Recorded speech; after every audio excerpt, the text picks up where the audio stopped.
नमस्कार. मी सावित्री भळतार ज्योतिराव फुले, तुमच्या महात्मा फुल्यांची पत्नी. माहेर सातारा जिल्ह्यातलं नायगावच्या खंडोची पाटलाची लेक. मी लग्न करून पुण्याला गेले. ह्यांना शेटजी म्हणायची मी. शेटजी म्हणायचं.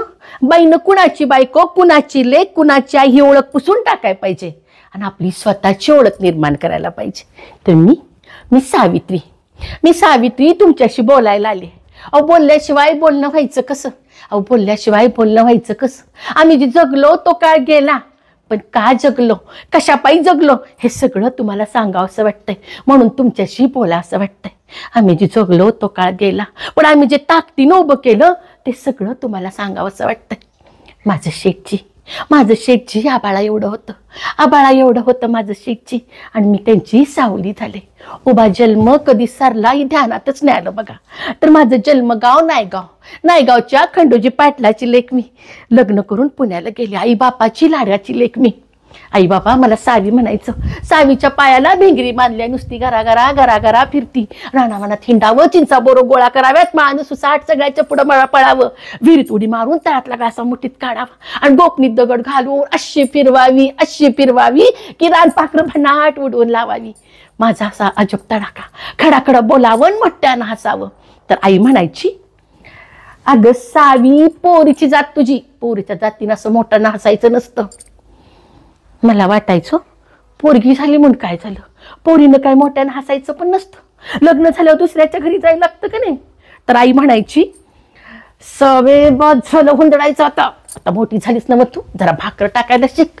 आणि मी सुसाट बाहेर पडून जायची. बाहेर खेळायला पोरी वाटच बघत असायच्या. असंच खेळतेय बागडते तोपर्यंत बाबांनी माझं लग्न ठरवलं पुण्यातल्या फुल्यांच्या पोराशी. तुम्ही पहिली दुसरीत गेला का नाही म्हणजे लय खुश होता, पण तेव्हा आमची लग्न व्हायची. लग्न म्हणजे काय आणि कशाशी खात्यात ते कळायच्यात आमची लग्न व्हायची. तर माझं लग्न झालं, मी सासरी गेली.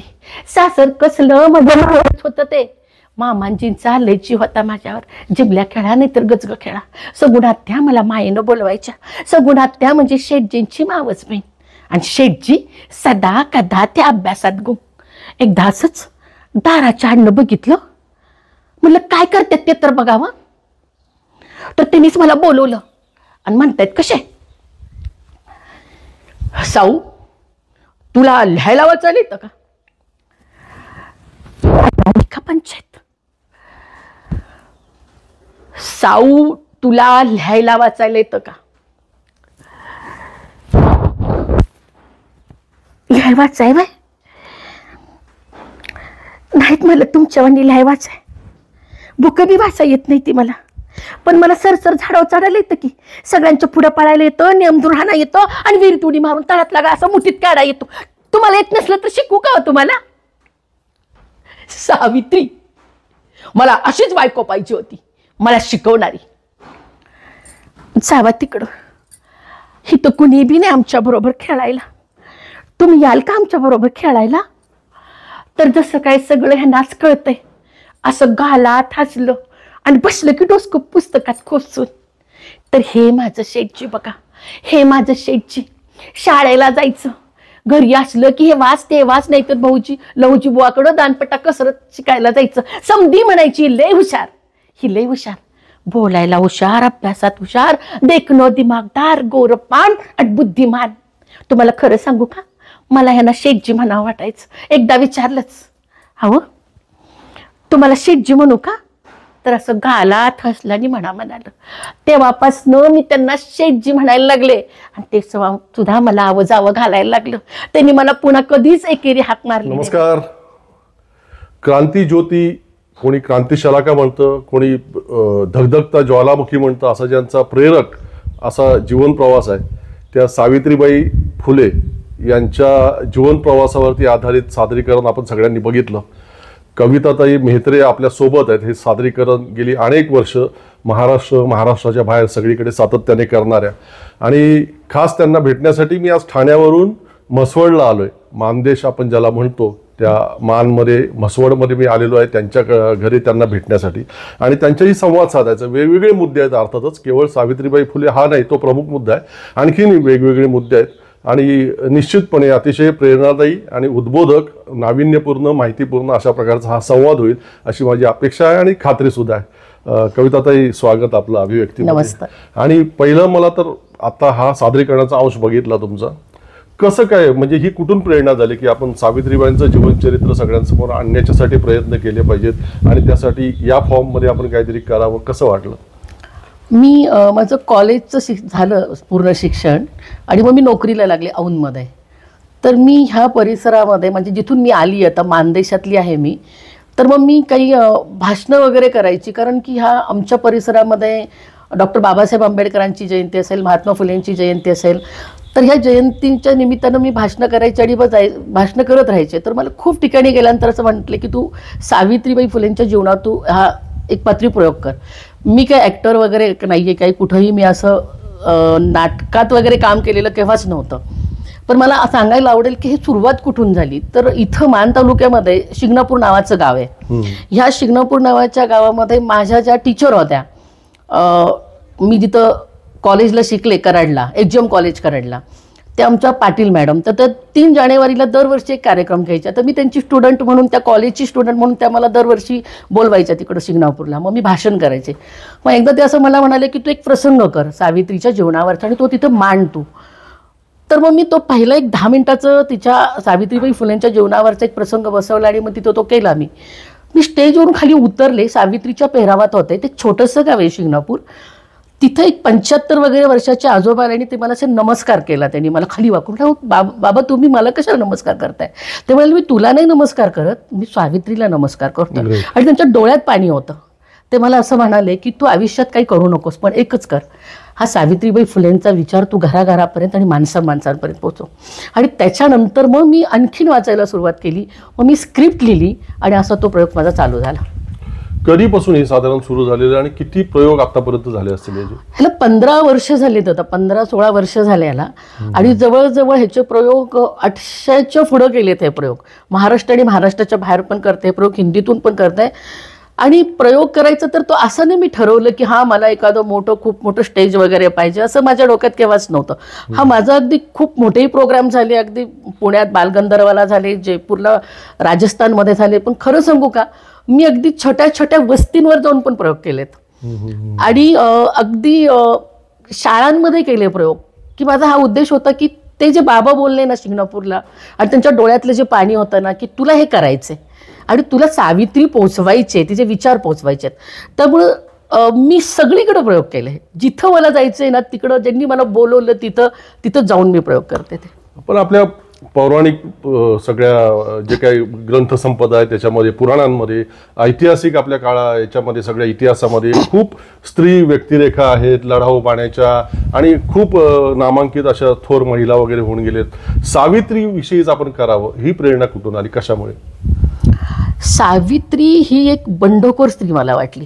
आता जे तुम्ही म्हणता की पुराणातल्या वगैरे कथा आणि पुराणातल्या सगळ्या कोणी महिला की ज्यांना आपण अगदी सती म्हणून त्यांना आपण हे केलेलं आहे, म्हणजे सीता असेल किंवा या सगळ्या 5 सती, द्रौपदी वगैरे. पण ही जी आहे ना सावित्री, ही माणूस म्हणून होती. ती जगत गेलेली, आणि तिचं जे जगणं आहे ना ते माणूस म्हणून जगणे, बाई म्हणूनचं जगणं नाही. की या समाज व्यवस्थेमध्ये बाईला काय केलं, इथली धर्मव्यवस्था, इथली पुरुषसत्ताक व्यवस्था, इथली समाज व्यवस्था, ह्या 3 जोखडाखाली तिला दाबलं गेलंय. पण ही तिन्ही जोखडं बाजूला सारून स्वतःचं व्यक्तिमत्व फुलवत नेणं हे सावित्रीकडनं आपल्याला शिकायला मिळतं. आणि म्हणून ही सावित्री जो आधुनिक विचार घेऊन पुढे जाते, जो मानवतेचा विचार घेऊन पुढे जाते, आणि बाई म्हणून बाईचं जगणं बाजूला ठेवून माणूस म्हणून मला कसं जगता येईल, हा तिचा विचार आहे. आणि तो विचार मला पुढं सगळ्यांच्या पुढं न्यावा असं वाटतं. अरे ज्योती, नाही बदलता येत बाबा, नाही बदलता येत. ती बामण भूदेव आहे ती, आपण त्यांची बराबरी नाही करू बाबा, नाही करू. अरे नशीब समज, अरे नशीब समज, पेशवाई नाही. अरे नशीब समज, पेशवाई नाही. पेशवाई असती तर तुला हत्तीच्या पायाखाली दिला असता बाबा, तुला हत्तीच्या पायाखाली दिला असता. म्हणे हत्तीच्या पायाखाली दिला असता. कुणी काहीच सांगावं ना, आम्ही ते गपगुमान ऐकावं. आता ते होणार नाही. सावित्री आम्हाला कपडे द्या बदलायला आणून. माणसाचं माणूस पण टिमणाऱ्या धर्माच्या नावानं एकदा शेवटची आंघोळ करून येतो. आणि गेलं की विहिरीवर भरा भरा भरा भरा गार पाण्याच्या बादल्या अंगावर ओतून घेतल्या आणि आल्यावर मला म्हणतात कसे, सावित्री तुम्हाला म्हणत होतो ना ते हे जातीचं खूळ, त्यांच्या जुलमाचे पाडे मोठे सावित्री, पण हा ज्योतिबा ते वाचणार आहे. सावित्री सगळे आमच्या विरोधात जातील तेव्हा तुम्ही राहाल ना आमच्या बरोबर. शेठजी कशापायी विचारता, शेठजी कशापायी विचारता, तुम्ही जी कराल ती मी करीन, तुमची सावली बनून राहीन. पण एक सांगू शेठजी, तुम्हाला एक सांगू, तुम्ही शिकला बुक वाचली म्हणून कळतो तुम्हाला तुमचा अपमान, पण ज्याला कळतच नाही शेठजी त्यांनी काय करावं शेठजी. शेठजी त्यांना शिकवा, शेठजी शाळा काढा. मग ठरलं शाळा काढायच्या, मग ठरलं शाळा काढायच्या, शिक्षणाचा प्रचार करायचा. शेठजी तिकडं नगरला गेलं, तिथं कुणी अमेरिकन फेरावर बाई शाळा चालवत होती. परत आलं तेच नवी दृष्टी घेऊन, मुलींची शाळा काढायच्या, मुलींच्या शाळा काढायच्या. बाई शिकली पाहिजे, बाई जागी झाली पाहिजे आणि बाई शहाणी झाली पाहिजे. पण असं कधी वैषम्य वाटत नाही, खंत किंवा काय, की पुराणातली सावित्री आजच्याही खूप महिलांना, त्यातही सुशिक्षित महिलांना आकृष्ट करते, तिला फॉलो करणाऱ्यांची संख्या मोठी आहे. आणि ही जी 100-150 वर्षापूर्वीची इतकी क्रांतिकारी महिला होऊन गेली की जिनं महिलांना खऱ्या अर्थानं स्वातंत्र्य काय किंवा जगण्याचे योग्य मार्ग काय याचं दिशादर्शन केलं, त्या महिलेला फॉलो करणाऱ्यांची संख्या मात्र तितक्या मोठ्या प्रमाणात नाहीत. मग हे कसं बघायचं आपण याकडे? ह्याच्याकडे बघताना थोडंसं खरं तर ती खंतच आहे, पण मला नेहमी असं वाटतं की ती खंत वाटून घ्यायचं काहीच कारण नाही. कारण की सावित्री, ज्योतिरावची सावित्री ही पोचवलीच गेली नाहीये. म्हणजे इथं जेव्हा सांस्कृतिक लढाया होत आहेत दोन, म्हणजे ब्राह्मणवाद आणि बहुजनवाद, याच्यामध्ये बहुजनवाद आहे हा जो शिव फुले शाहू आंबेडकरांच्या मी विचारधारा म्हणतो, पण ती विचारधारा माणसांच्यापर्यंत पोहोचलीच नाहीये. म्हणजे मी जेव्हा आता गेल्याच महिन्यातलं सांगते की मी एका राजकीय पुढाऱ्याच्या शाळेमध्ये कार्यक्रमाला गेली, 1 महिन्यापूर्वीची गोष्ट आहे. मी तर त्या शाळेमध्ये 5वी पासून 12वीची विद्यार्थी आहेत आणि मग मी आधी बोलते त्या विद्यार्थ्यांशी, संवाद साधते. त्यांना विचारलं की सावित्रीबाई फुले तुम्हाला माहिती आहेत? पोरं हो म्हणाली. पोरं पुन्हा असं मी त्यांना विचारलं की तिचं गाव कुठलं, कारण मला ती सातारा जिल्ह्यातली ना, ती नायगाव मधली. एकाही विद्यार्थ्याला ते नाव सांगता आलेलं नाहीये. ही आजची परिस्थिती आहे. मग आधी काय असणार आहे? आणि महिलांना फक्त कोण माहिती आहे तर ती सत्यवानाची सावित्री, जी तिच्या नवऱ्याचे प्राण घेऊन येते. आणि म्हणून या सगळ्या बाया त्या वडाच्या झाडाला फेऱ्या मारतात, 7 जन्म मला असाच नवरा मिळू दे म्हणून. पण त्यांना ज्योतिरावाची सावित्री माहीत नाही की ज्यांनी त्यांना लिहायला वाचायला शिकवलं, माणूस म्हणून जगायला शिकवलं. पण मग कुठेतरी म्हणजे लहान मुलांवरती शालेय जीवनापासून अगदी बालवाडीपासून ज्या पद्धतीचे या विचारांचे संस्कार व्हायला पाहिजे होते, हा महाराष्ट्र ज्यांची कर्मभूमी राहिलेला आहे, शाहू फुले, आंबेडकर, सावित्रीबाई आणि या त्या सगळ्यांचे विचार प्रभावीपणे शालेय जीवनापासूनच विद्यार्थ्यांमध्ये, एखादा धडा हा काय परिपूर्ण मार्ग होऊ शकत नाही, तर योग्य पद्धतीने ते रुजवण्यामध्ये कुठेतरी सगळेच कमी पडली. सिस्टीम म्हणा, राज्यकर्ते म्हणा, वर्षानुवर्ष, असं नाही वाटत? अगदी वाटतं मला हे. कारण की जेव्हा आम्ही भाषणांमध्ये, म्हणजे राजकारणाचा फड असू द्या, सभा संमेलन, जो तो उठतो तो फुले शाहू आंबेडकरांच्या नावावर उड्या मारतो, पण विचार कुठं दिसत नाहीये त्यांच्याकडं. आणि इतक्या वर्षात स्वातंत्र्यानंतर किंवा महाराष्ट्रपुरतं बोलायचं झालं तर 1960 नंतर आपल्या संयुक्त महाराष्ट्राची निर्मिती झाली, पण त्याच्यानंतर पण कुठंही फुले शाहू आंबेडकरांची विचारधारा ही रुजली पाहिजे किंवा ही संविधानिक मूल्य रुजली पाहिजेत, याचं आपल्याला कुठं चित्र दिसत. म्हणजे आम्हाला ते सांगितलंच नाही. व पुढं शिकलो, मग चांगले शिक्षक मिळाले. मला आवर्जून म्हणजे उल्लेख करावा असं वाटेल की माझे शिक्षक होते HM कॉलेजला राजेंद्र कुंभार सर. ते मला केमिस्ट्री तर शिकवतच होते, पण मला ते हे सगळं शिकवत होते आम्हाला. आणि म्हणून मग माझं जे वैचारिक परिवर्तन त्या काळात झालं किंवा विचाराच्या दिशेने मी पाऊल टाकलं असं म्हणूया, तर ते शिक्षक असे भेटत गेले. रयत शिक्षण सारख्या संस्थेमध्ये मी शिकले. पण चांगलं शिक्षक भेटणं की जेव्हा हे संविधानिक मूल्य माझ्या विद्यार्थ्यांपर्यंत पोहोचली पाहिजेत, असे शिक्षक भेटले म्हणून मला हे विचार आले. पण मला असं दिसत नाहीये, आजही तसं दिसत नाहीये की मी स्वतः नोकरी करत होते औंध कॉलेजवर, पण मग शिक्षक काय शिकवत आहेत, त्यांचा विषय शिकवत आहेत, पण त्यांची पण वैचारिक जडणघडण झालेली दिसत नाही. म्हणजे एवढ्या मास्टर डिग्री घेतलेल्या ज्या शिक्षिका आहेत त्या सुद्धा ते व्रतवैकल्य, उपास, तापास याच्यामध्ये त्या अडकलेल्या दिसतात. म्हणजे तुमचे गुरुवारचे मार्गशीर्ष महिन्यातले काही गुरुवार असतात ते असतील, वैभव लक्ष्मीची ती व्रत असतील. अरे हो, पण ती पुस्तकं जी तुम्ही वाचता ना ती व्रताची, ते वाचायलाच सावित्रीने शिकवले ना, पण हेच ते विसरून गेले सगळे. आणि मग कुठंतरी तो विचार त्या विद्यार्थ्यांच्या पर्यंत, त्या मुलांच्या पर्यंत पोचायला पूर्ण सिस्टीम आणि राज्यकर्ते कमी पडलेत असं मला वाटतं. खरी गोष्ट आहे, महत्वाची गोष्ट आहे. आणि ही सावित्रीबाई आणि ज्योतिराव यांचं सहजीवन आहे ते फार मोठा आदर्श आहे सगळ्याच समाजापुढे. आता आपण आजच्या काळामध्ये बघतो, आपण अनेक जोडप्यांमध्ये वेगवेगळ्या कारणाने विसंवाद होतो, वेगवेगळी प्रकरणं होतात, मग ते प्रकरणं खुनापर्यंत जातात. मागच्या 2-3 दिवसातल्या काही घटना आहेत आणि विभक्तपणा येतो, कुटुंबांमध्ये अनेक वादविवाद आहेत. तुम्ही ज्या वेळेला या प्रयोगाच्या निमित्तानं सावित्री आणि ज्योतिराव यांच्या सहजीवनाचा अभ्यास केला असेल, काय काय तुम्हाला त्यातनं जाणवलं नेमकं? सावित्रीबाई फुले आणि ज्योतिराव फुले हे खरं तर एकमेकांसाठी बनलेलं, मेड फॉर इच अदर म्हणतो ना आपण, असं त्यांचं ते सहजीवन आहे. म्हणजे आपल्या पार्टनरच्या बरोबर त्याच्याबरोबर नुसतं राहायचं नाही, त्याला कमी लेखायचं नाहीये, पण त्याचं व्यक्तिमत्व असं फुलवत फुलवत पुढं न्यायचं. ज्योतिरावांचं कौतुक याच्यासाठी वाटतं की ज्या समाज व्यवस्थेमध्ये बाईनं उंबऱ्याच्या बाहेर पडायचं नाहीये, तिनं शिकायचं नाही. इथली धर्मव्यवस्था सांगते की स्त्रियांना शिक्षणाचा अधिकार नाहीये, शूद्रांना शिक्षणाचा अधिकार नाहीये. मग ही स्त्री आहे ना, ही ह्या सगळ्या जात व्यवस्थेमध्ये, वर्ण व्यवस्थेमध्ये शूद्रांच्या पेक्षा पण खाली आहे, ती अतिशूद्र आहे. म्हणजे बाईनं शिकायचं नाही, नरक मार्गस्थ दीपिका असं बाईला म्हणतो हा धर्म. तिथं ज्योतिराव फुले आपल्या बायकोला शिकवतात. म्हणजे बाईला शिकवणं म्हणजे मोठं पाप, आणि असं मोठं पाप ज्योतिराव फुले करतात. नुसतं ते पाप नाही करत आहे ते शिकवायचं, तिला उंबऱ्याच्या बाहेर काढतायत आणि तिला शिकवायला तर शाळेत पाठवतायत आणि आपल्या समाजकार्यात बरोबरीची भागीदारी करून घेतात. हे चित्र तर आपल्याला आजही दिसत नाही. मी ज्या गावातून येते, जे म्हसवड गाव आहे माझं, ते शहर जरी असलं तरी ते एक मोठं खेड आहे. आणि मग ग्रामीण भागातली संस्कृती मी लहान असताना बघितली आहे. म्हणजे माझे चुलते, माझे असे जे काही माझे रिलेटिव्ज आहेत, ते त्यांच्या बायकोबरोबर रस्त्याने चालताना सुद्धा बरोबर चालणार नाही. म्हणजे नवरा पुढं आणि बायको मागं. म्हणजे आत्ताच्या गोष्टी आहेत ह्या. मग 19व्या शतकात ज्योतिराव फुले आपल्या बायकोला नुसतं बरोबर नाही चालवत आहेत, तर तिला वैचारिकी दिशा देत आहेत, तिला शिकवतायत. ज्या शिक्षणाचा हक्क इथल्या धर्मव्यवस्थेने, इथल्या मनुस्मृतीनं, ज्या ह्या ब्राह्मणी व्यवस्थेचं जे स्वतःला ती घटना समजतात, ते त्याच्यामध्ये बाईला शिक्षणाचा अधिकार नाकारला, तिला जगण्याचा अधिकार नाकारला, न स्वातंत्र्य महर्ती म्हणतात, बाईला स्वातंत्र्य नाहीये. मग त्या काळात पुण्यासारख्या सणादण्यांच्या पुण्यात सावित्रीला ते घेतात, ते शिकवतात आणि उंबऱ्याच्या बाहेर घेऊन जातात. ही खूप मोठी क्रांतिकारी गोष्ट आहे. एवढंच नाहीये बघा की आपल्या इकडं काय होतं की मुलाचं लग्न करताना वयानं कमी पाहिजे, कमी शिकलेली पाहिजे, कारण तर तिला जर शिकलेली केली तर ती मला अक्कल शिकवेल. पण 1882ला हंटर कमिशनच्या पुढं साक्ष देताना महात्मा फुले असं म्हणतात की सावित्री माझा नेता आहे. बायकोला नेता म्हणतात ते.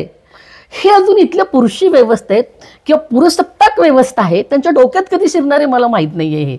पण जे ज्योतिराव फुले सहजीवन काय, माझा नेता आहे ते, आणि त्याची कारणं देत आहेत ते का ती माझा नेता आहे. तर ते असं म्हणतात की ह्या शाळा स्थापन करण्यास मी निमित्त मात्र आहे, पण ह्या शाळा खऱ्या अर्थानं चालवल्या त्या सावित्रीनं. दगड मारा, शेण मारा सहन तिनं केला आणि ह्या शाळा उभ्या राहिल्यात.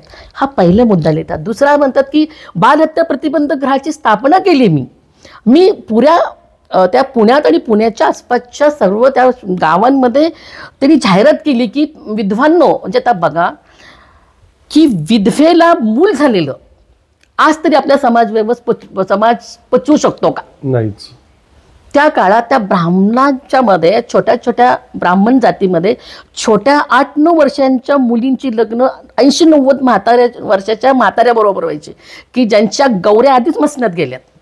मग तो नवरा मरून जाणार, ही मुलगी मोठी तरुण असणार, मग तारुण्य सुलभ अवस्था असेल, ती समजून घ्यायला पाहिजे ना.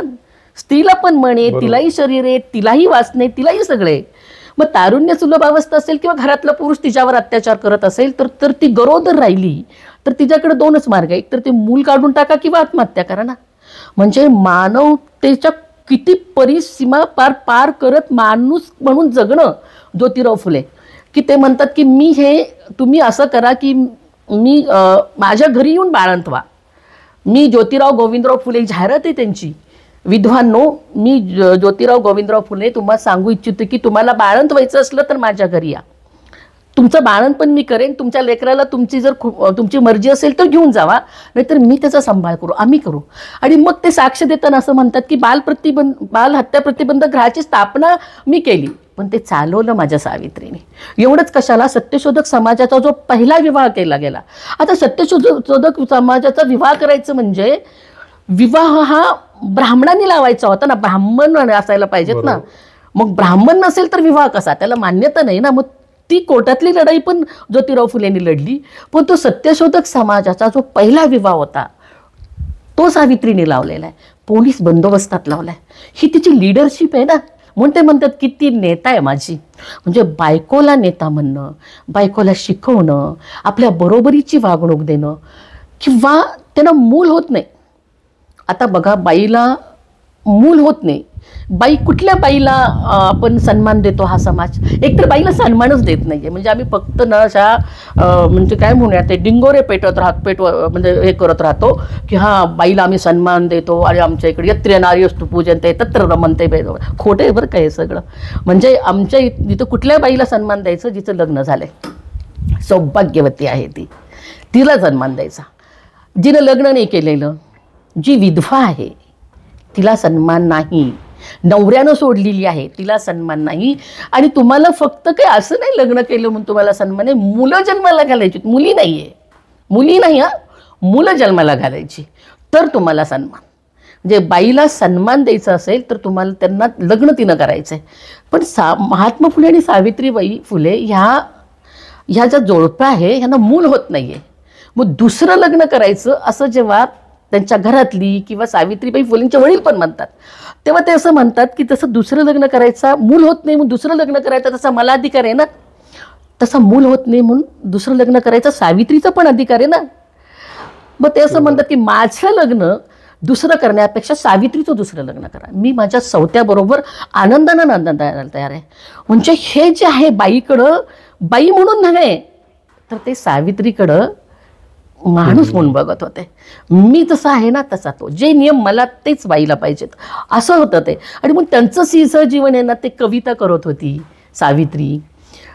तिचं लिखाण म्हणजे सावित्रीला लिहायला वाचायला येत नाही, तिला लिहायला वाचायला शिकवणं, नुसतं लिहायला वाचायला म्हणून नाही तर तिला विचार करायला शिकवणं, तिला माणूस म्हणून जगायला तिला प्रेरित करणं, असं एक पुरुष पार्टनर म्हणून जेव्हा करतो तेव्हा ही खूप मोठी गोष्ट आहे. पण आज पण आपल्याला ते दिसत नाही. आज पण घरामध्ये मुलीला शिक्षण नाकारलं जातं.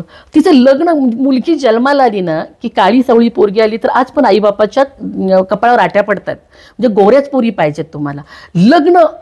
लग्न हेच शिक्षणाचा तिचा आधार आहे. म्हणजे तू ग्रॅज्युएट हो, नाहीतर मग तू कुठं MSc हो किंवा कुठं तरी काही शिक, किंवा मग अगदी नोकरी कर आणि मग तुझं लग्न कर. मला असं वाटतं की लग्न ह्याच्या भोवती तिचं जे आयुष्य फिरवले ना हे, आणि मुलं तर मग फुले वाचलेली नाहीत, मग सावित्री माहीत नाही की जी प्रचंड बंडखोर होती. आणि म्हणून मला असं वाटतं की हे जे सहजीवन आहे ना, ह्या तरुण पिढीने समजून घ्यायला पाहिजे. म्हणजे फुले दाम्पत्य आहे ते जातीअंताची लढाई लढली का, तर हो लढली त्यांनी. स्त्री पुरुष समानतेसाठी काम केलं का, केलं. पण सहजीवन कसं आचायला पाहिजे हा एक आदर्श आणि आदर्श असं त्यांनी घालून या समाजाला दिलं असं वाटतं मला. खरी गोष्ट आहे. अतिशय महत्त्वाचं विवेचन केलं ते तुम्ही. आता ओझरता बोलण्यामध्ये उल्लेख केला त्या ब्राह्मण समाजातल्या महिला आणि त्यांच्यावर होणारा अत्याचार आणि ते बाळांपण वगैरे. मला या निमित्ताने आणखीन एक विचारावं असं वाटतं की आता ज्योतिराव फुले आणि सावित्रीबाईंवरती मागच्या 2 वर्षात 2 चित्रपट आले, अतिशय चांगले चित्रपट होते. आणि आपण बघतो की ज्या ब्राह्मण समाजातील महिलांसाठी म्हणजे त्यांचं ते केशवपणाच्या विरुद्ध किंवा त्यांचे बाळांती न होणं आणि ह्या सगळ्या गोष्टींसाठी या फुलेंना आपण त्यांनी एवढं केलं, त्यांच्या चित्रपटाला विरोध करायला ब्राह्मण समाजातलेच महिला आणि पुरुष पुढे आले. कसं याच्याकडे कसं बघतो आपण? ही प्रचंड मोठी शोकांतिका आहे. कारण की ब्राह्मण समाजाने ही जी व्यवस्थाच अशी आहे की ब्राह्मणी व्यवस्था जी आपण म्हणतो आपण, की जिथं त्यांना स्वतःला वर म्हणजे जात व्यवस्थाची निर्माण केली इथल्या मनुवादानं किंवा ब्राह्मणी व्यवस्थेनं, तेव्हा ब्राह्मण सगळ्याच्या वर आहेत ना. आणि मग ती जातीची उतरण केलेली आहे. त्यांना त्यांचं वर्चस्व टिकवायचं आहे. महात्मा फुले असे समाजसुधारक आहेत की त्यांनी त्यांची जी व्यवस्था आहे ना, ही ब्राह्मणी व्यवस्था, त्याला खिंडार पाडून टाकले त्यांनी. हा विरोध कुणाला आहे? तुम्ही जर बघितलं ना तर RSS जे आहे ते फुलेंना घाबरतं. फुलेंचं नाव नाही काढत ते. म्हणजे आता त्यांनी बघा, राष्ट्रीय सेविका समिती आहे त्यांची, आय थिंक 1936 वगैरे एस्टॅब्लिश केली त्यांनी. तो प्लॅनच आहे त्यांचा. बाईला त्यांना कुठलं स्थान द्यायचं नाही आहे. पण त्यांनी ते का केलं तर 1920च्या दरम्यान जी चळवळ सुरू झाली, महात्मा गांधीजींची स्वातंत्र्याची चळवळ होती, त्यात महिला त्यात सहभागी व्हायला लागल्या ना. मग तो जो विचार आहे पुरोगामी विचार आहे किंवा तो सेक्युलर विचार आहे, तो बाईच्या डोक्यात जाईल ना. आणि बाई कोण आहे त्यांच्यासाठी? बाई त्यांच्यासाठी ह्या पुरुष सत्ताक व्यवस्थेची रक्षक आणि वाहक आहे. आणि तिला जर त्यांना म्हणून त्यांना तिला कॅच करायचे, मग त्यांनी तिला कॅच केली. त्यांच्याकडं कॅच केल्यानंतर त्यांच्या इकडं कुठल्या महिला त्यांनी दिल्यात, आता त्यांना शिकवतात बरं का. तसं ते माझ्या मैत्रिणी मला सांगत असतात, आहेत तिकडच्या पण मला मैत्रिणी. तर त्यांना काय सांगतात की अहिल्या सांगतात, त्यांना जिजाऊ सांगतात, त्यांना झाशीची राणी गंमत काय माहिती आहे का? ह्या ब्राह्मणीवादाकडं, ह्या ब्राह्मणी व्यवस्थेकडं स्वतःचं काहीच नाही हं. ना कुठला चांगल्या विचाराचा वारसा, काही सांगायला नाही, काही कुठलीही प्रतीकं नाही आहेत. स्तोत्र वित्र ते सांगत राहतील आपल्याला, मंत्र की ज्याला काहीच अर्थ नसतो. नुसतं ते बाष्कळ बडबडणी नुसते मंत्र, पाठांतर असतं, पाठांतर. त्यांच्याकडं काही नाही. ती प्रतीकं पण बहुजनांची आहेत नाही, अहिल्या कुणाची आहे. पण ते अहिल्या सांगताना काय सांगतात, ती कशी धर्माचा प्रचार करत होती. जिजाऊ राजमाता जिजाऊंच्या विषयी सांगताना ते काय सांगतात, ते असं सांगतात की तुम्हाला असा राजा घडवायचा आहे जो इथल्या धर्माला वाचवेल. छत्रपती शिवाजी महाराज तर असे नव्हते ना, धर्मासाठी भांडणारे नव्हते. त्यांनी 18 पकड जातीच्या माणसांना घेऊन राज्य उभं केलं. ते स्वराज्य होतं, ते रयतेचं राज्य होतं. रयत हा शब्द आहे ना तिकडं, पण असं त्यांना सांगितलं जातंय. आणि त्यांना असं सांगितलं जातंय त्या संघामधल्या त्या राष्ट्रीय सेविका संघ, त्यांना असं सांगितलं जातंय की तुम्हाला मुलं जन्माला घालायची, मुली नाही, मुलं. आणि ती तुम्हाला अशी वाढवायची की तुम्ही धर्मरक्षण करतील, ती राष्ट्ररक्षण करतील. आणि ह्या सगळ्या ह्याच्यामध्ये मला सांगा की जेव्हा त्यांच्या डोक्यात ब्राह्मणी व्यवस्था त्यांच्या डोक्यात बसली आहे ना, आणि मग फुलेंनी तर त्यांच्या ह्या व्यवस्थेला पहिलं खिंडार पाडलंय. त्या फुलेंचा कुठलाच विचार पुढे जाता कामा नये. मग ते विरोध करणार ना, ते विरोध त्याच्यासाठी करतायत. आणि आपल्या या कार्यक्रमाच्या निमित्तानं पण मला सगळ्यांना सांगायचं की फुले वाचा. जर तुम्ही फुले वाचताय ना तर तुम्हाला RSS कळेल. पण तुम्हाला सांगू का, आम्ही आमच्या शाळा जीव ओतून चालवत होतो. आमच्या शाळा आनंददायी होत्या, आमच्या शाळा जीवनदायी शाळा होत्या. आमच्या शाळेमध्ये श्रमप्रधान शिक्षण होतं. Industrial department should be attached to the school in which children should learn useful trades and craft to maintain themselves independent and comfortable. अशी आमची शिक्षणाची पद्धत होती. आम्ही आमच्या शाळा जीव ओतून चालवत होता. याची पावती माझ्या शेठजींना मिळाली. 200 रुपयाची शाल आणि श्रीफळ देऊन माझ्या शेठजींचा सत्कार. 200 रुपयाची शाल आणि श्रीफळ देऊन माझ्या शेठजींचा सत्कार. मेजर कॅन्डीनच्या हस्ते माझ्या शेठजींचा सत्कार. पेशव्यांच्या विश्रामबाग वाड्यात माझ्या शेठजींचा सत्कार. तो दिवस होता 18 नोव्हेंबर 1852. रावबाजी म्हणायचा, खालच्या जातीची पोरं शिकली तर आम्ही काही धोपटे घेऊन विद्वांच्या हजामती करायची. त्या रावबाजीच्या पुण्यात माझ्या शेठजींचा सत्कार. 3500 वर्षाच्या इतिहासात जे घडलं नाही ते घडलं. सनातनी समाज व्यवस्थेला जबरदस्त खंडार पडलं. सनातन्यांच्या पुण्यात खालच्या जातीच्या पोरींची शाळा काढायचं म्हणजे सिंहाच्या गुहेत जाऊन त्याची आया धरायचं काम होतं. असं मोठं काम माझ्या शेठजींनी केलं होतं. आणि याच्यासाठी माझ्या शेठजींचा सत्कार होता. शेठजी सत्काराला गेलो होतो. मी घरात गोधडी शिवत होती. माझं शेठजी सत्कार घेऊन आलं आणि मला त्यांनी तिथंच हाक मारली. मी तिथंच गोधडी टाकली आणि धावत शेठजींकडे गेलं आणि कौतुकानं शेठजींकडे बघायला लागले. तर माझ्या शेठजींनी ती शाल अशी माझ्या अंगावर पांघरली. मी शेठजींना म्हणाले, शेठजी शाल मला पांघरताय व्हय? तर असं गालात हसून मला म्हणालं, हो सावित्री, ह्या शाल जोडीचा मान तुमचा सावित्री. शाळा स्थापन करण्यास मी निमित्त मात्र आहे, पण ह्या शाळा खऱ्या अर्थानं चालवल्या त्याच्यात तुम्ही सावित्री. दगड मारा, शेण मारा सहन केला तो तुम्ही सावित्री. सावित्री मेजर कॅन्डीनं श्यामच्या अंगावर शाल पांघरली आणि आमच्या डोळ्यासमोर उभा राहिला तो दगड माऱ्यानं रक्त ओघळणारा तुमचा चेहरा.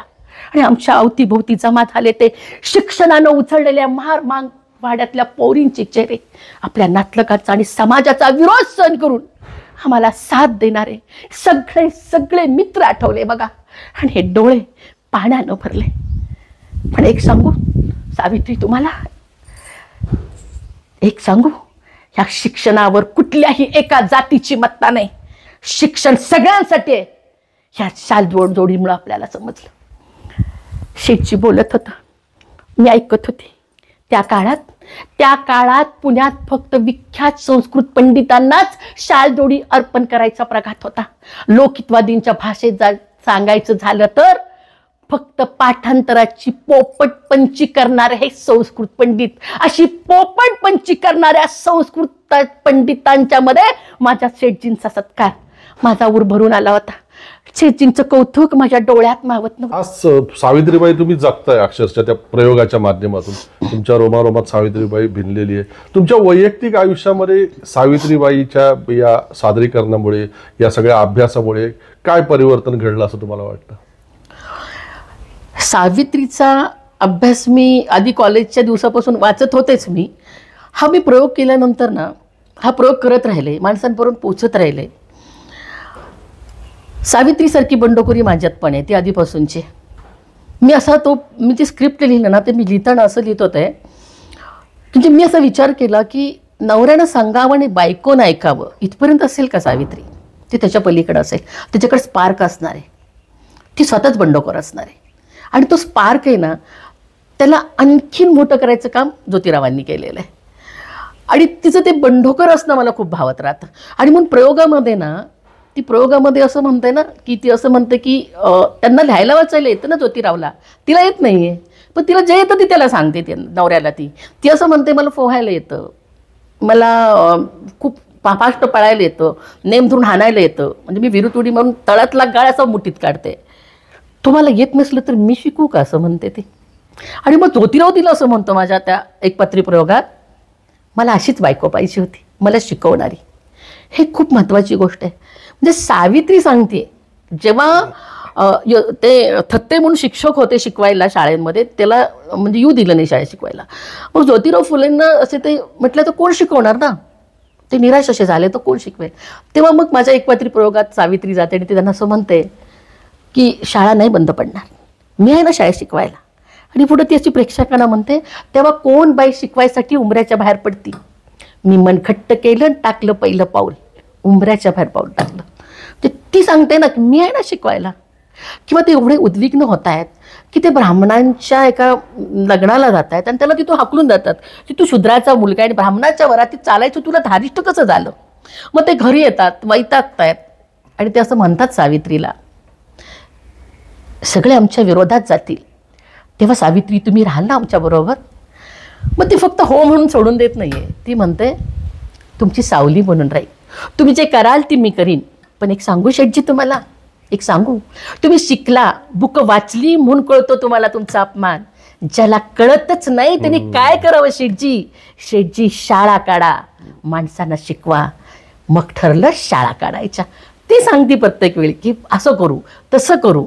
कारण की मला असं वाटतं की सावित्री स्वतः बंडखोर होती. कारण नवऱ्यानं सांगावं आणि बायकोनं ऐकावं, ती एका मोठा कॉन्ट्रॅक्टिंग कंपनीचा मालक असणाऱ्या नवऱ्याची बायको होती ना ती. म्हणजे त्यांनी त्यावेळेस इतका मोठा इन्कम टॅक्स भरायची की टाटा बिर्ला पण भरत नव्हते, इतकं मोठं त्यांचं होतं. त्यांची शेती पण चांगली होती. बरं, इतक्या श्रीमंत नवऱ्याच्या बायकोनं काय करायचं असतं? निवांत राहायचं असतं ना. लष्कराच्या भाकऱ्या कशाला भाजायला पाहिजेत? मग नवऱ्यानं कितीही सांगितलं आणि बायकोनं ठरवलं मला नाही ऐकायचं, तर ती करे होईल का? अरे पण ती तशीच होती ना, ती बंडखोरच असणारी पहिल्यापासून, म्हणून ती तशी होती. म्हणजे महात्मा फुले गेल्यानंतर सुद्धा पुढची 9-10 वर्ष सत्यशोधक समाजाची ती अध्यक्ष राहिली आणि तो विचार ती पेरत राहिली ना. कसली ताकदीची होती ती प्रचंड ताकदीची होती. तर हा प्रयोग करताना तर मी प्रचंड सावित्री मला आणखीन समजत गेली. सावित्री पोचवणं ह्याचा एक आनंद मला राहिला. ती माझ्यात उतरत गेली. म्हणजे आता जेव्हा मी नगरसेविका राहिले माझ्या शहराची, मी राजकारणाच्या प्रवाहातही राहिले, पण विचारधारा कधी सोडावंसं नाही वाटलं मला. त्याला सावित्री कारण आहे. म्हणजे तुम्हाला असं वाटतं का मला आमिष आले नसतील? आले ना मला आमिष पण, आणि आजही येतात मला आमिष. पण मग विचार सोडून कुठं कसं जगायचं आपण? मग मला असं वाटतं की सावित्री जर मी करत नसते ना तर कदाचित मी थोडीशी डगमळले वगैरे असते. पण मला नेहमी असं वाटतं, अरे मी जर विचारधारा सोडेन, मी माणसांना काय सावित्री सांगेन? मग सावित्री मला काय कळाली ना, मी कशी कुणाच्या आमिषाला बळी पडू शकते? दुसरं असं झालं की माणसांनी खूप प्रेम केलं, प्रचंड कौतुक केलं, पण त्या प्रत्येक क्षणाला मला असं वाटलं की माझं कौतुक नाही आहे, हे सावित्रीच्या विचाराचं कौतुक आहे. म्हणजे अगदी दृष्ट काढण्यापर्यंत सावित्रीची. म्हणजे तो प्रयोग झाल्यानंतरचं जे अनुभवतो ना, तर ते सावित्री असते सगळी. आणि ते सगळ्यांना कळत राहतं. म्हणजे अगदी पूजा करतात, पायावर टाकतील, ते अजिबात मला आवडत नाहीये ते करायला. पण माणसांना ते भारी वाटतं की अरे सावित्री आम्ही बघितली, सावित्री आम्ही त्या वयात, त्या वेळी आम्ही नव्हतो त्या काळात, पण तुमच्यामुळं आम्हाला सावित्री कळाली. माझ्यामुळं नाही काही कळालं. सावित्रीच्या विचारात एवढी ताकद आहे. मला सांगा की बाईला, विधवा बाईला बाळ होतंय, बाई तर मान्य करते का? इथली समाज व्यवस्था नाही, पुरुष तर करणारच नाही, सोडून द्या. बाई मान्य करेल का? एखाद्याच्या घरामध्ये एखादी विधवा बहीण आहे एखाद्या भावांची, मग तिला पण शरीर आहे, तिच्या भावना आहेत, तिची वासना आहे. तिला जर बाळ होणार असेल तर भाऊ मान्य करतील? नाही. सावित्री नुसतं मान्य नाही करत आहे, त्यांची पाळणपणं करते. हो, जवळजवळ 32 ते 35 मुलं तिने सांभाळलीत, लोकांची लेकरं. त्या काशीबाई ब्राह्मण विधवेचं मूल ॲडॉप्ट करणं आणि त्याला आईसारखी माया देणं. नुसतं फुल्यांची नावं घेतात. व हे आज जर गावागावात आपण गेलो ना तर तरुण पोरांची लग्न होत नाहीत. बाईला नाकारतात. ती पोरगी पोटात आली तरी तिला काढून टाकतात. हो, सगळीकडे तिला नाकारलं जातं. मग जेव्हा ह्या मुलांची लग्न होत नाहीयेत, मग विधवांशी विवाह करायला काय होत आहे ना? नुसतं फुलेंची नाव घेणार का? फुलेंचं नाव घेत आहेत हे राज्यकर्ते कुठल्याही पक्षाचे असू देत, राजकारणी, ते का नाही तसं एस्टॅब्लिश करत की अरे करा ना लग्न, तुमची लग्न होत नाहीत. म्हणजे सावित्रीबाई फुले आणि महात्मा फुलेंनी विधवांचे म्हणजे पुनर्विवाह केले गेले, ती एक चळवळ राबवली होती. बरं, आता मूल जन्मालाच घालायला पाहिजे का? बाईच्या जात्याच आई पण असतं, नैसर्गिक असतं. बघा, तुमच्या पण घरात आता महिला आहेत, तुम्ही आता खूप छान ते टाकलेलं तुमच्या सुनांच्या विषयी. म्हणजे पुरुष म्हणून बाईला समजून घेणं ही खूप महत्त्वाच्या गोष्टी आहेत. ते माझ्या वाट्याला आलं. म्हणजे मी असं का तुमच्याशी बोलतेय, माझे भाऊ, माझे वडील पुरुष म्हणून कधीच त्यांनी मला कुठलं बॅरियर नव्हतं ठेवलेलं. मी अशी मुक्त जगले, मुक्त. आणि असं जे वाट्याला सगळ्यांच्या यायला पाहिजे ना. म्हणजे सावित्री जेव्हा ॲडॉप्ट करते ते मूल, ते कुठल्या जातीचं ते बघितलं का तिनं? नाही. आज मला सांगा की एखाद्या दाम्पत्याला मूल होत नाहीये, मग काय होतं त्याला ॲडॉप्ट करायला? पण फुले शाहू आंबेडकर फक्त भाषणात सांगायचे, संमेलनात सांगायचे, त्यांच्या नावावर फक्त उड्या घ्यायच्या, त्यांचा वापर करायचा, तो समाज आपल्याकडे अट्रॅक्ट करायचा, आणि ह्याच्या पलीकडं मग काहीच नाही, पुढं ते जात नाही. पण सावित्री जेव्हा ह्या सगळं घेऊन उभं राहते ना, तेव्हा ती प्रचंड आभाळा एवढ्या उंचीची होऊन जाते. आणि म्हणून सावित्रीचा जेव्हा मी प्रयोग करते ना, तर ह्या सगळ्या गोष्टी, बाईवर प्रेम करायच्या गोष्टी, बाईला समजून घ्यायच्या गोष्टी, बाईचं जगणं समजून घ्यायच्या गोष्टी, तिचा माणूस म्हणून जगणं असण्याच्या ज्या गोष्टी आहेत ना, हे सारं समजत गेलं मला. तुम्हाला एक सांगायचं की कुर्डवाडीमध्ये सावित्रीचा प्रयोग झाला.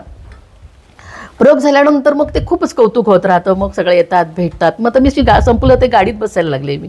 पण एक मुलगी होती, ती असेल अशी तरुणच होती बघा, एक 22-25 वगैरे वर्षाची. ती सारखी माझ्याकडे बघत होती, पण तिला डेअरिंग नसेल पुढं वगैरे यायचं, तर मी गाडीत बसायला गेलं. परत माझं लक्ष गेलं. मग मी तिला असं केलं. मग ती आली, म्हटली तुम्ही खूप छान बोलला, छान केलं, आणि तो विधवेचा प्रसंग तर मला खूप आवडला, असं ती म्हणाली. आणि मग आपण असं हातात घेतो आणि आपण जवळ घेतो ना. मी तिला असं जवळ घेतलं तर ती अशी रडायला लागली. म्हणजे अशी खूप रडत होती ती, अशी परत पुंजून. मला कळेनच की काय झालं म्हणून. तिने डोळे पुसले. मग मी तिला विचारलं, रे काय झालं तुला? तर ती मला असं म्हणाले की इतकं जवळ मला कुणीच कधी घेतलं नाहीये. ती विधवा आहे. मग तू काय करतीस? तर ती मला म्हणाली की माझं खूप लहानपणी लग्न झालं, माझा नवरा गेला, आणि आता मी इथं भावाच्या घराच्या शेजारी एक छोट्याशा घरात भाड्यानं राहते आणि काम करून खाते. विधवा आहे आणि मी काम करून खाते. म्हणजे तिला स्पर्शसुद्धा कोणी करू नये. म्हणजे विधवांचं जगणं किती भयानक केले आम्ही. ते सावित्रीचा जो विचार आहे ना, तो हा विचार आहे, तिला माणूस पण द्या, ती पण बाई आहे. म्हणजे ह्या व्यवस्थेमध्ये पुरुषाची बायको मरते तर तो तिच्या धाव्याला गुडघ्याला पाशिंग बांधून दुसरं लग्न करायला तयार होतो. सांगता काय आम्हाला? त्याला स्वयंपाक येत नाही, ते पोटापाण्याचं काय हॉटेल काय पेटली का जळली असं माझ्या तारखेला वाटतं. तोच नियम त्या बाईला नको लावायला. पण बाईनं नाही करायचं लग्न दुसरं. बाईनं ह्या व्यवस्थेला तोंड देण्याचं तिच्या हातात काहीच दिलेलं नाही. तुम्ही शिक्षण पण देत नाही, तिथं पटकन लग्न करून टाकता. आणि लग्न केलं किंवा ती कमवत असली ना तर ती निर्णय क्षमतेत नाही.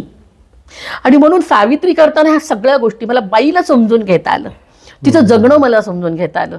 की ते कौतुक तर वाटायला आलंच, खूप सारं कौतुक मला वाटायला, माणसांनी खूपच म्हणजे ओळखच सावित्री म्हणून झाली. म्हणजे मी राजकीय जीवनात असली तर माझी जास्त ओळख सावित्री म्हणूनची झाली. पण बाईला समजून घ्यायला आपल्याला यायला पाहिजे. बाई म्हणूनचं म्हणजे बघा, एखादी विधवा बाई असेल तर तिला टॉर्चर करणारी बाई असते घरातली, बरोबर. बाईनं नटायचं नाही, विधवा बाईनं तिनं गजरा नाही घालायचा, तिनं काहीच नाही करायचं, तिनं फक्त कुढत कुढत कुढत मरायचं. ही जी व्यवस्था आहे ना, ही जी प्रश्नचिन्ह आमच्यावर तयार करते, ह्याच्यावर पण काम करावं लागेल आम्हाला.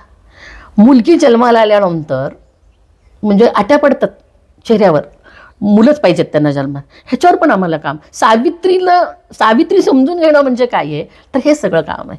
की बाईचा मी द्वेष नाही करणार आहे, बाईचं जगणं मी समजून घेणार आहे, तिला मी जितकं निडर बनवायचं तेवढं मी निडर बनवणार आहे. म्हणजे बाईच्या, मला एक सांगा, आई होण्याच्या किती उदं करतात.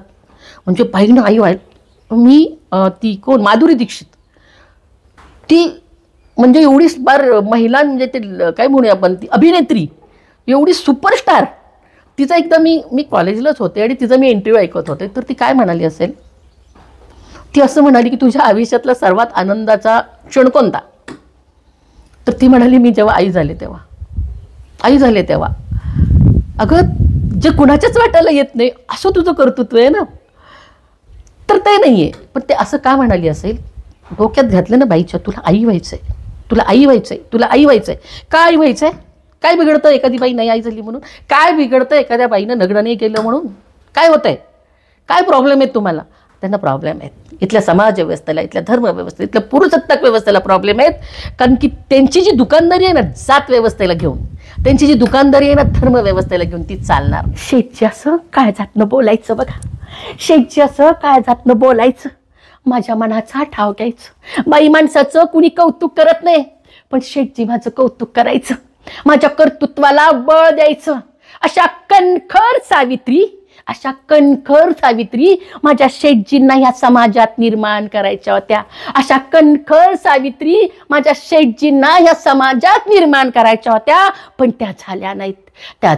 त्याचं कारण बाई म्हणून मला उमगतं, सावित्रीला साथ देणारा ज्योतिबा पुन्हा ह्या समाजात निर्माण झाला नाही. मी विचार करते त्या काळात पण बक्कळ पैसा असणारी समाजसुधारक मंडळी होतीच की.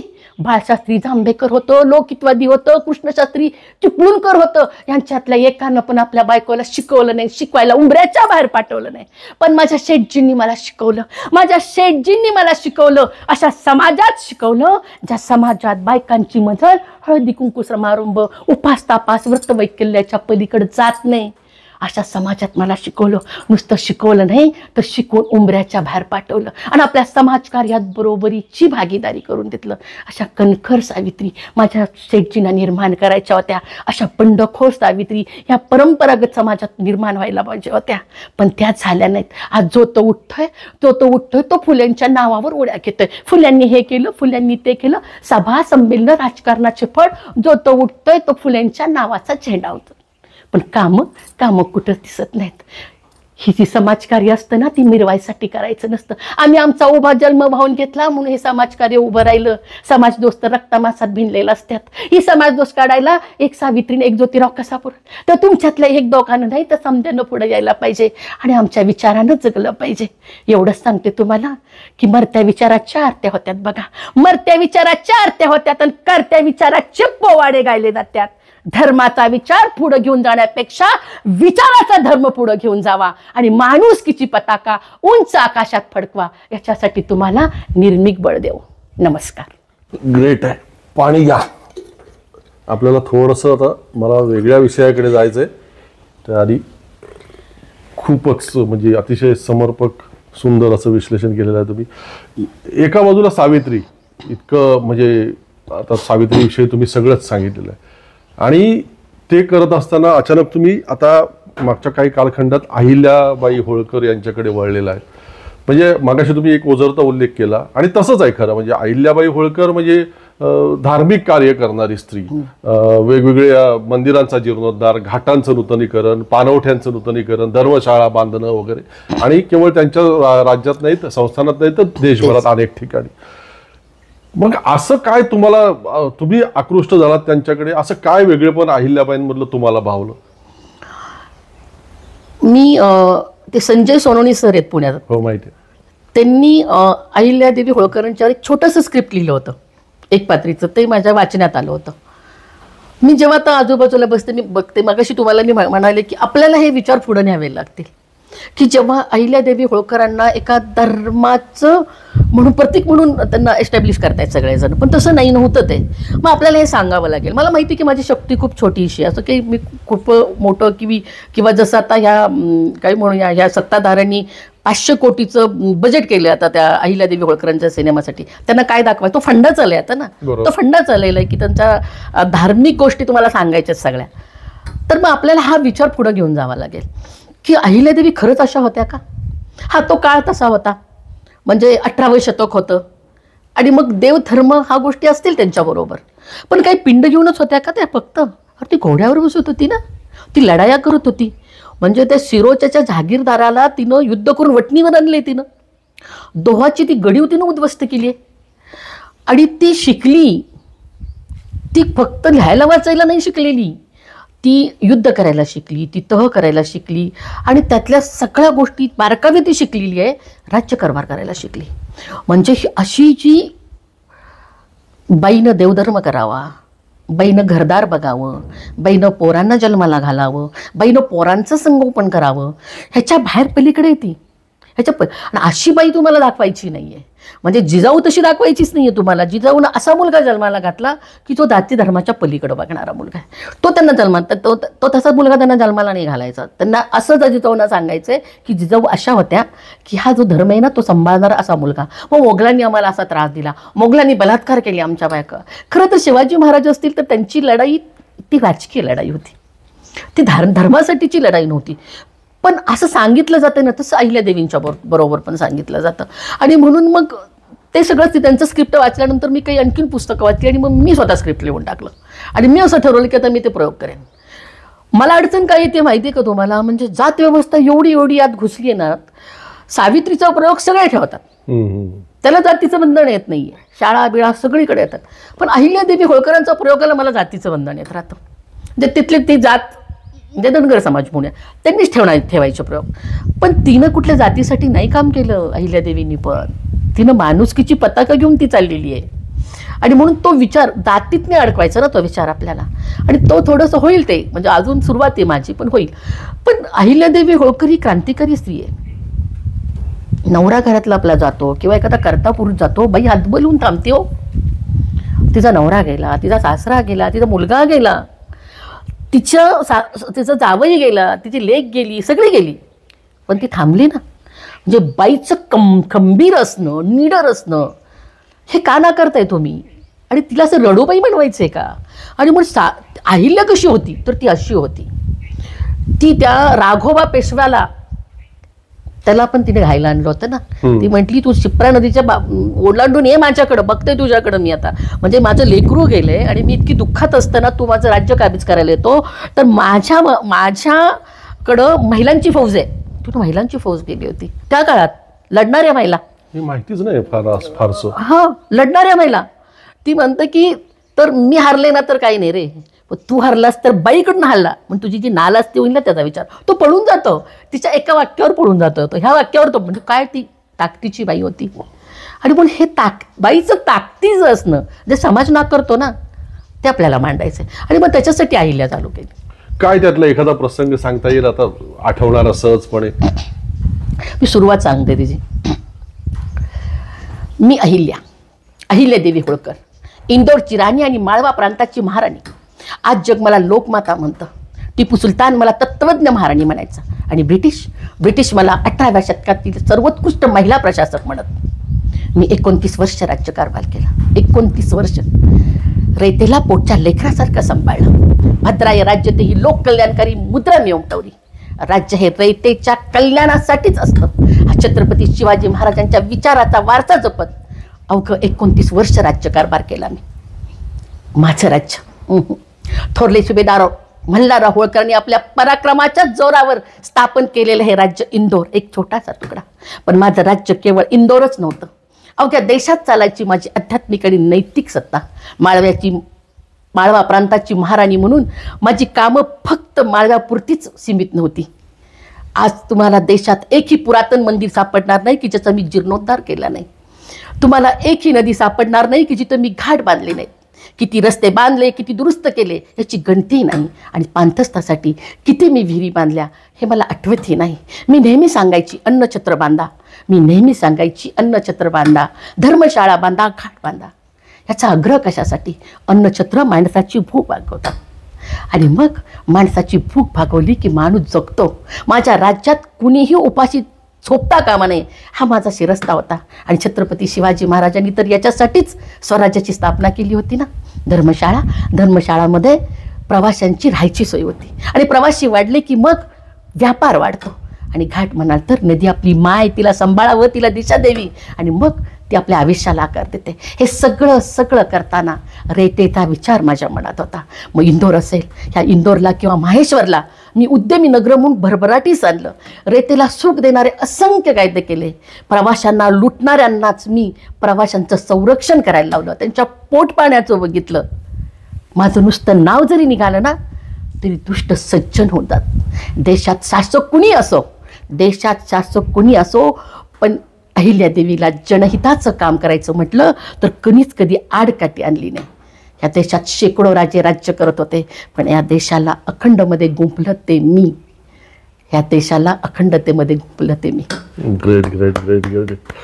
फारच ही सुंदर. सुरुवात आहे त्याची. नाही, फारच सुंदर. म्हणजे सावित्रीबाईंचे जसे प्रयोग तुमचे सगळीकडे सादर होतात तसे खरंच हे अहिल्याबाई होळकरांचे पण प्रयोग याच्या पुढे तरी लोकांनी मनावरती घेतलं पाहिजे आणि ते सादर व्हायला पाहिजे. मला शेवटचा प्रश्न विचारायचा आहे कविताजी. आणि मगाशी कविताजींनी फार थोडक्यात स्वतःविषयी सांगितलं किंवा सुरुवातीला प्रस्तावनेत पण मी सांगायचं राहून गेलं. त्या राजकारणात आहेत, म्हणजे जवळजवळ 2 टर्म त्या म्हसवडच्या नगरसेविका राहिलेल्या आहेत. विरोधी पक्षनेत्या म्हणून 5 वर्ष त्यांनी काम केलेलं आहे आणि येणाऱ्या काळात सुद्धा निवडणुकीला त्या कदाचित सामोऱ्या जातील आणि एका वेगळ्या पदावरती आपल्याला दिसू शकतील. वेगवेगळ्या सामाजिक संस्थांच्या माध्यमातून त्यांचं खूप मोठ्या प्रमाणात सामाजिक कार्य चालू असतं. आणि हे असं सावित्रीबाई फुले, अहिल्याबाई होळकर हे अशा प्रकारचे विषय ते समाजापुढे अतिशय ताकदीने परिपूर्णपणे नेत असतात. जे काय आता देशातलं वातावरण आहे आपण बघतो, जातीयता, धर्मांधतेचा प्रसार आणि राजसत्तेचा त्यांना पूर्णपणे समर्थन आहे. त्याच्यामुळे ते बोकाळलेत अक्षरशः. गावागावात, वाड्या वस्त्यांमध्ये, वेगवेगळ्या शहरांमध्ये दंगल सदृश्य वातावरण तयार करणं आणि हे सगळं, आणि आपल्या महापुरुषांच्या विचारांचा विपर्यास करणं हे सगळं मोठ्या प्रमाणात सुरू आहे. वाटतं तुम्हाला येणारा काळ म्हणजे जितका भयंकर दिसतोय त्याच्यावरती हे महापुरुषांचे विचार मात करतील, ही जनता जागृत होईल आणि हा जो काय आता आपल्याला भयकारी काळ वाटतो हा संपुष्टात येईल. देश पुन्हा आपल्याला, आपण ज्या नजरेने देश आपल्याला बघावा असं वाटतो त्या मार्गावरती येईल पुन्हा. आपण जर अगदी पाठीमागं काही हजारो वर्षापुढे गेलो ना तर ह्या देशाचा इतिहासच आहे. म्हणजे क्रांती आणि प्रतिक्रांती होत राहतात. क्रांती होणार आहे ना, हा देशच आहे क्रांतीचा. हा देश गौतम बुद्धांचा देश आहे ना. बाहेर गेल्यानंतर ह्यांची कुणाची नावं नाहीत घेतली जातो. दुसऱ्या देशात गेल्या जातो ना आपण, आपल्याला गौतम बुद्धांचं नाव घ्यावं लागतं, आपल्याला महात्मा गांधीजींचं नाव. आम्ही महात्मा गांधीजींच्या देशातनं आलो असं आपली ओळख आहे, गौतम बुद्धांच्या देशातनं आलो. पण ही जी विचारधारा आहे ना, जी विचार कॉन्क्रीट विचारधारा आहेत, हे जे वरवर चाललेले आहेत ना, हे नुसते मुखवटे लावून आलेले आहेत, ते त्यांचे मुखवटे असे गळून पडतील इथली जनता ती पाडेल. कारण की हे मातीत रुजलेले विचार आहेत. ते गौतम बुद्ध, चार्वाक, पेरियार तिथून आलेले ते विचार आहेत ना. मग फुले येत आहेत आमचे, मग हे सगळे येत आहेत, राजर्षी शाहू महाराज येत आहेत, डॉक्टर बाबासाहेब आंबेडकर येत आहेत. हा विचार ह्या मातीत फुललेला वाढलेला विचार आहे.